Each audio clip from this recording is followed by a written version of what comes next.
everybody, to our latest MetriSight episode. I'm Robin Garris, CEO and Principal Analyst of Metrigy, and today I am delighted to be joined by Matt McConnell, who's the Chairman and CEO of Intradiem.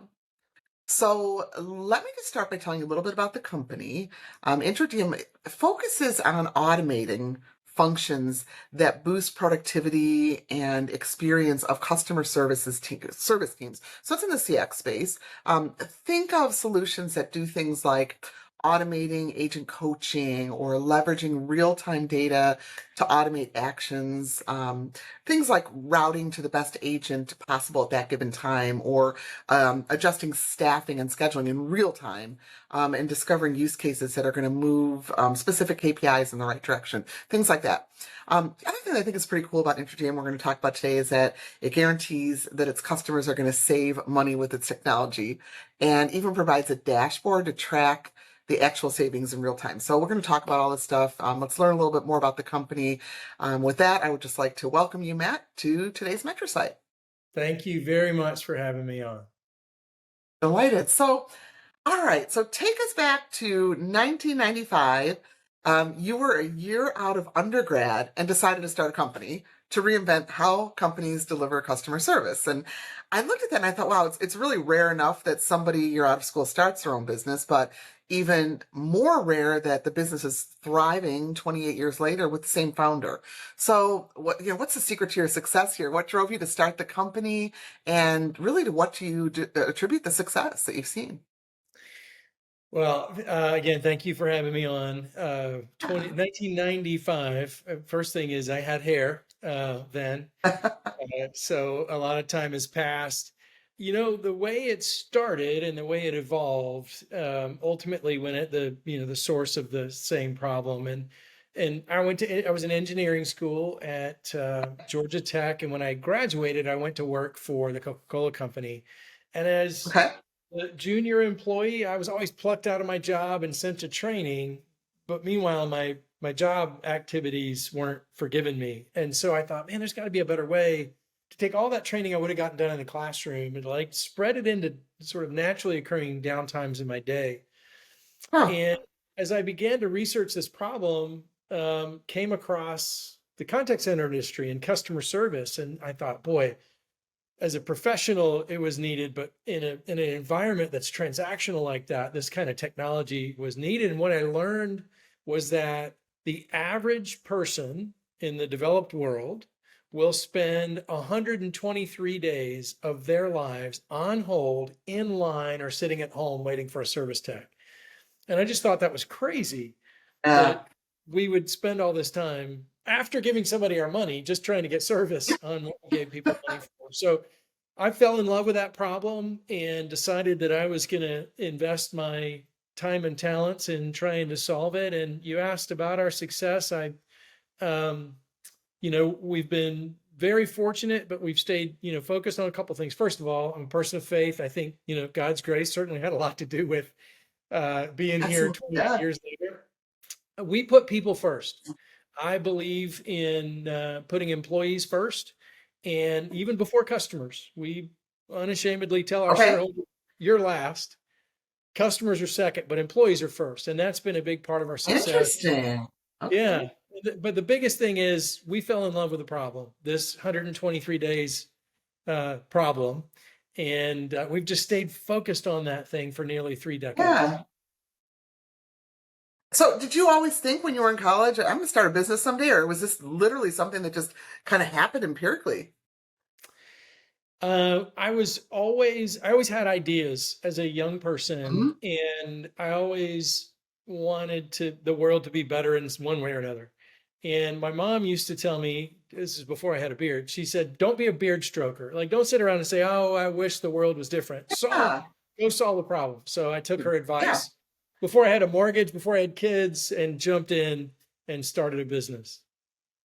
That's fantastic. I love the entrepreneurial spirit. I mean, I've been there as well, as you know, but it's just I Yeah. love hearing like the reasons behind people starting their businesses. And it's more common as you go along your career. You say, okay, yeah, I was ready, but boy, that's soon out of college. It's really cool and just really a great success story. I just love hearing those.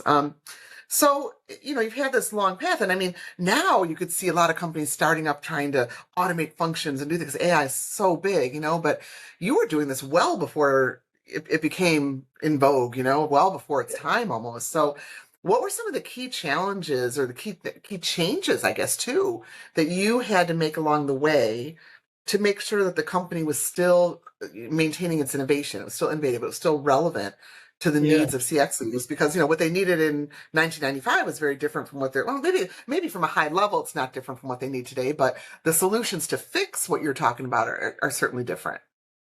Yeah, you're right. I mean, we've lived through many recessions, a pandemic, but lots of technological innovations. I can't tell you how many times I read that this new channel is going to be the channel that everybody communicates to contact centers through. So Mhm. there is some value in that experience now that we've had it. But the way we've stayed relevant is not complicated. Um, I say 1,000 times to our team, fall in love with the problem, stay in love with the problem. Actually, the guy that created Waze, the app, you probably use it in Yeah, your mobile yeah. phone navigate, he's got a book out called Fall in Love with the Problem.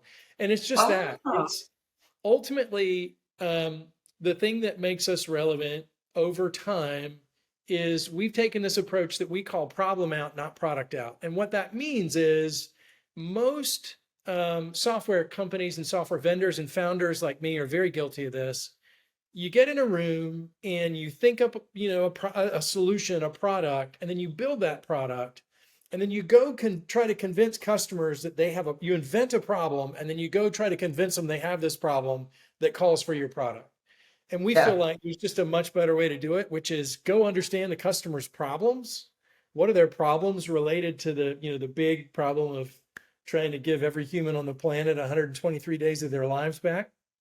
Understand the customer, understand their problem, and then go build products to solve those problems. Mhm, Um, mhm. and the key attribute is just listening. So we spend a tremendous amount of time listening to our customers. We hire a lot of people from the industry, from our customers that we don't we don't recruit from our customers, but when they leave and they reach Yeah. out to us and say, "Hey, I'd really love to come on board," we've got, gosh, dozens of people that came from our customers. So that's the biggest thing that's kept us relevant, is just really understanding our customers' business problems and investing in helping them solve those problems. It's like you've had consistency over time and keeping your goal and your problem that you're trying to solve the same over all these years, but probably the technologies that you've used to address some of them or to some of the new problems that you might have uncovered have changed over time. It's Is true. that fair? Yeah, Yeah. it is Okay. true. It is true for Okay. sure. Yeah. I think of things, technologies are tools, but the problem is the problem. And Yep. ultimately, you and I would benefit greatly from getting 123 days of our lives back. How do we solve that problem to make contact centers Yeah. more efficient, employees more engaged, create a better customer experience? Um, there's a lot of work still to do, but we've certainly made progress Yeah. over the. So, Intradiem has coined this term intelligent automation platform. It's kind of what you call what you do.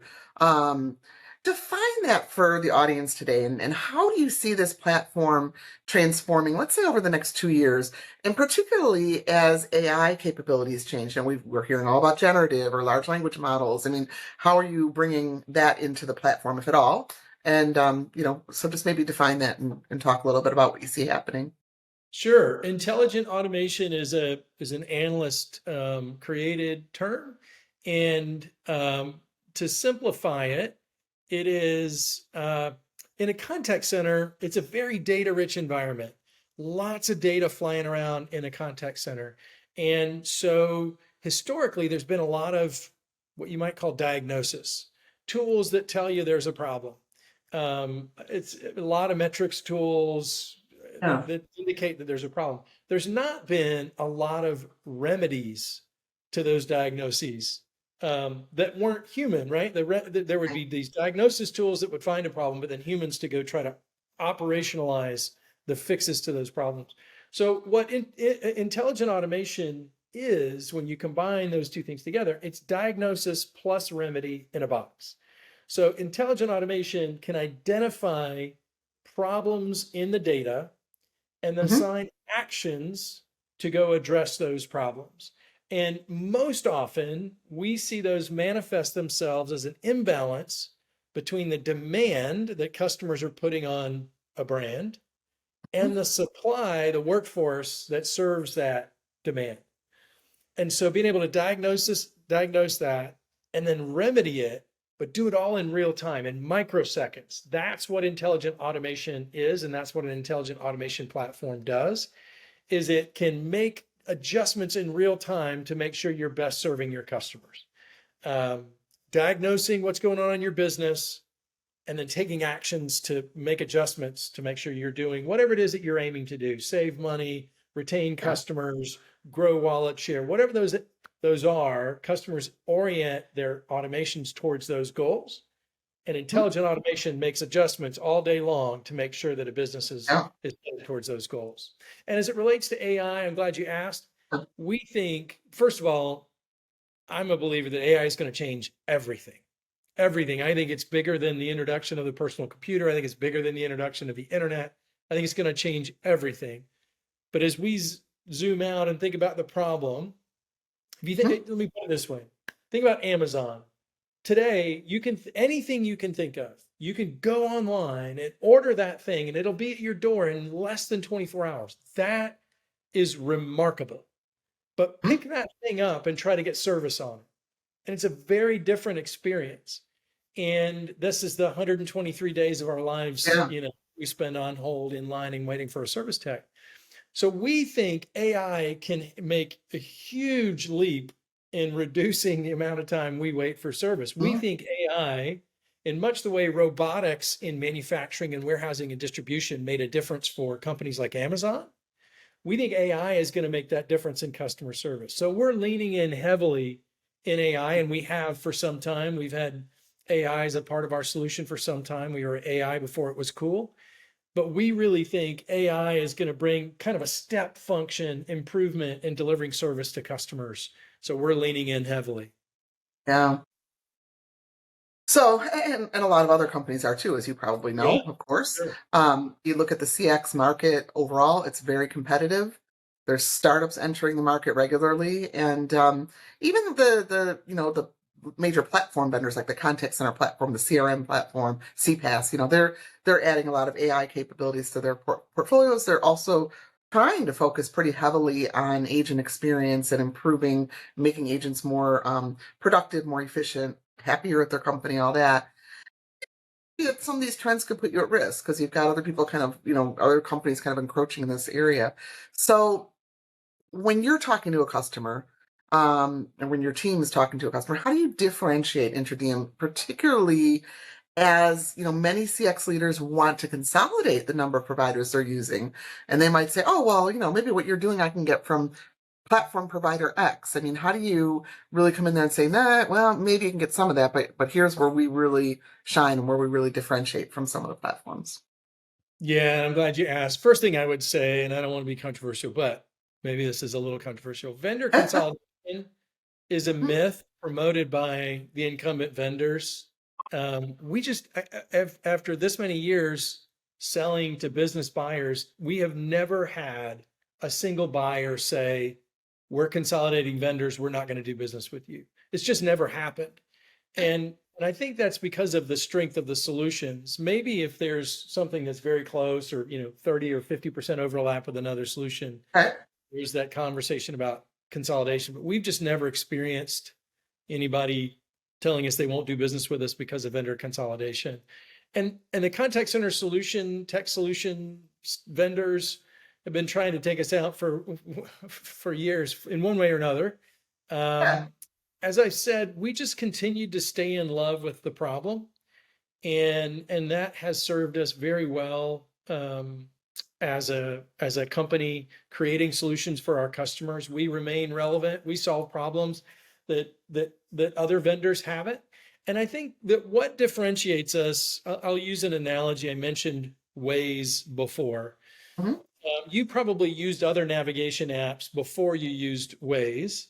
If you think Mhm. back early, like TomTom days, I don't know if you ever had one of those as a navigation app. It would just, Garmin. Garmin. yeah, Yeah. Garmin, right? It would take you from point A to point B. It would figure out the Yep. shortest distance. But what made Waze so popular was it took in real-time traffic information and Correct. may have made adjustments to your route based on accidents, traffic, rerouting, construction, all kinds of stuff. So historically, contact centers have set a plan for the day. And they've said, we're going to get point A to point B, and this is how many butts and seats we have at all these different intervals. And then Okay. they just ran the plan. And if they ran into the contact center version of an accident or construction or whatever, right, they're understaffed or overstaffed, they tried to make adjustments with humans. So essentially, Intradiem brought Waze to the contact center, if you will, because we're taking into account all the real-time information and making adjustments in real time based on what, traffic conditions to your workforce and what they're doing and where they're focused and what activities are getting done. And over time, we've proven we can generate an enormous return on investment for our customers by doing that.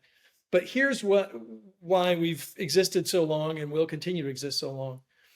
Being able to take in enormous amounts of data, billions and billions of data points, and then act on that data in real time, microseconds, to make adjustments is not trivial technically.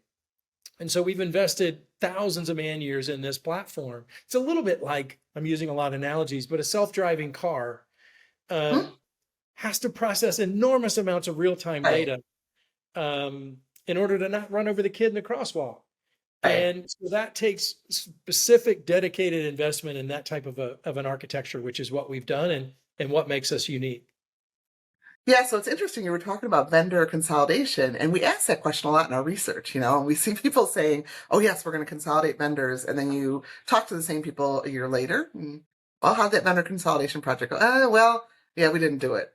We tried to do it. It was our goal to do it, but we really needed the capabilities that we had from our 8 vendors in CX or, however many they have. And I feel like it's something that's always a goal of companies that's never achieved. That's kind of the way I look at the vendor consolidation problem, or I don't know if it's a problem, but just this goal that companies have that just never ends up happening. But anyway, I think um, you're onto it, Robin. I think it's like I can see why an IT team, like there's a tax for managing every single vendor you have. An IT team's like, let's yeah, lower the tax.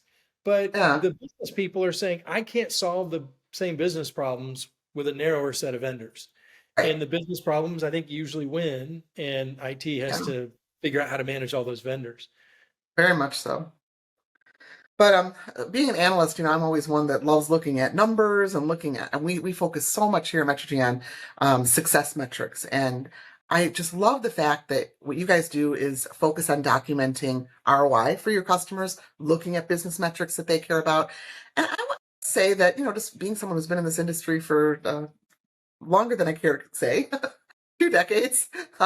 Not many companies that I've seen do that with such confidence, nor do they provide a tracking dashboard like you guys do. Okay, look at your savings in real time, and I think that that's really a strength for you. And I want to understand a little bit about when you started focusing on those metrics, those ROI metrics. If that's always been part of your DNA, if it's something relatively new, and then also how significant is that savings guarantee? Hey, you come use us, we guarantee you're going to save money. How strong is that to both open doors and to close sales? Robin, it's very strong, and I'll tell you where it Yeah. started. I hired a person to be my chief financial officer that had come from one of my customers, a very large financial institution, and he was a chief financial officer for one of their largest divisions that happened to manage all their contact centers. And so he was on the other side of the table when all these vendors would pitch to them and show them their sort Yeah. of standard ROI. And he came to Intradiem because they were a customer, and he said, "Look, this is the first solution I've seen since the IVR, interactive voice response system, Yeah. that actually Yeah. saved us money, like really delivered on the ROI." And so he convinced me and us to really lean in on ROI. And so that's been probably 8 or 10 years ago that we've Okay. really focused on measuring it. So today I can tell you how much money I saved each one of my customers yesterday, last week, last month, by Really? division, unit, by call center. Um, and it's very real. We validate it, the assumptions with our customers before we start tracking it. And it is I will say it does help open doors. It's very CFO friendly, hard dollar Mhm. saving, helps close sales, but it also helps in this subscription business where, you live on renewals. It also helps ensure renewals. Um, Yeah.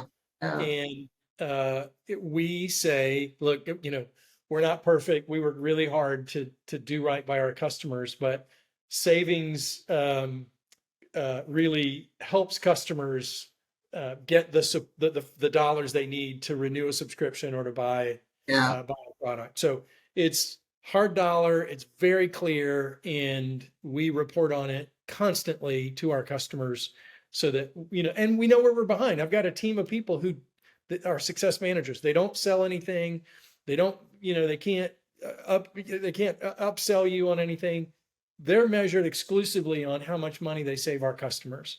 And so our Yeah. customers know that they've got a partner in our success managers that are there to help them overachieve the business case they built internally. And so Yeah. fortunately today, our ROI on average is a little north of 4x per year, what our Incredible. customers save on our platform. Yeah, that's incredible. Just having those hard facts. I know, like when people come to me at our company and want to get a new application or anything new, that's always my question. Okay, well, what's the value to us? I mean, is it going to save us money? Is it going to help with our clients? Like, what's it going to do for us? And having something like that would be definitely very powerful. And just as someone who buys technology myself for our company, I don't see that very often. So I think that's pretty cool. Oh, thank Okay, so I know we're getting close to the end, and I want to close off with a question. You kind of alluded to it a little bit earlier about your employees, and I want to talk a little bit about your success as a CEO. And I think with CEOs, your success, it can be defined by your financials, by your investor reviews, or your customer satisfaction, employee happiness, all those things. But the latter, the employee satisfaction, I think some may argue is the most important because it drives everything else. And I would say that your longevity at the company says a lot. If your employees weren't happy with you and you're losing people all over the place, I don't know, would you still have a company? Would you still be there, right? But another indicator, I always look at Glassdoor when I'm looking at new companies because I think it gives you really cool information. And I look at your Glassdoor reviews, and 96% of your, I don't know if you've looked at this recently, but 96% of your current or former employees approve of you as a CEO. And that's almost unheard of. You don't see that very often. And so I want to ask you why, to what do you attribute that approval from your team? And I think you already answered my next question, but it was, where does employee satisfaction fit into your list of priorities? Yeah, so this is maybe my favorite topic. I believe that the way to build a lasting brand is to put employees first, as I had said earlier. Um, I, I don't think customers should be first, and I certainly don't think shareholders should be first. I believe that a company, the executive team of a company, my responsibility and my team's responsibility, my direct reports responsibility, is for what I call the groceries of our employees. If our employees know that we have their backs and that they're priority number one in the company, they're going Hmm? to put everything in their effort to take care of our customers, and they do. And if we do those two things, the shareholders are going to be just fine. And that's kind of proved Yeah. over time. And we've been able to sort of prove this to our employees. During the pandemic, one of my proudest moments as an entrepreneur and as a CEO was I told the team, we were reforecasting like everybody what was going to happen to our business in that crazy month of March of 2020. And I told the team, cut it to the bone, but we're not laying off anybody. And my finance team came back to me and said, we've cut everything we can, but we're not to our most austere revenue forecast yet. And so I went to my leadership team and said, listen, guys, we're not there yet. We were not going to lay off any people, but to get the rest of the way there, the leadership team has to take a pay cut. And Hmm? so I'm not telling you you have to. I'm going to do it, and I would appreciate you considering it. And to a person, without hesitation, the leadership team, every one of them agreed to take a pay cut. And fortunately, things weren't as bad as we sort of our most austere Ah, projection, but that really locked in our culture of putting employees first. And of course, Yeah. during the great tech layoff of 23, we haven't laid off any people. And so we put employees first. We mean it when we say that. We've stood up for it. And ultimately, what that does is it creates this relationship between our company and our employees where our employees know they're valued and they value the relationship and the job that they have. So they Yeah. just pull the oars harder. That's the bottom line, is they pull on the oars harder because Yeah. they appreciate the relationship that they have. And so you asked earlier about AI and how it's going to change our industry. It absolutely will. But I like our odds given our strategy and the fact that we put employees first, and that this is such a, there's so much power when you put employees first and they know you mean it. They Yeah. will crawl over broken glass to make the company successful. Well, that is wonderful. Lot of business leaders out there should listen to what you say here. So I appreciate you joining us today, Matt. It's really been a great discussion. Thanks for sharing your wisdom and your insights on both on the company as well as just being a good leader. So thank you all, and thanks to all of our listeners. Until the next episode, everyone have a great day. Thanks, Robin.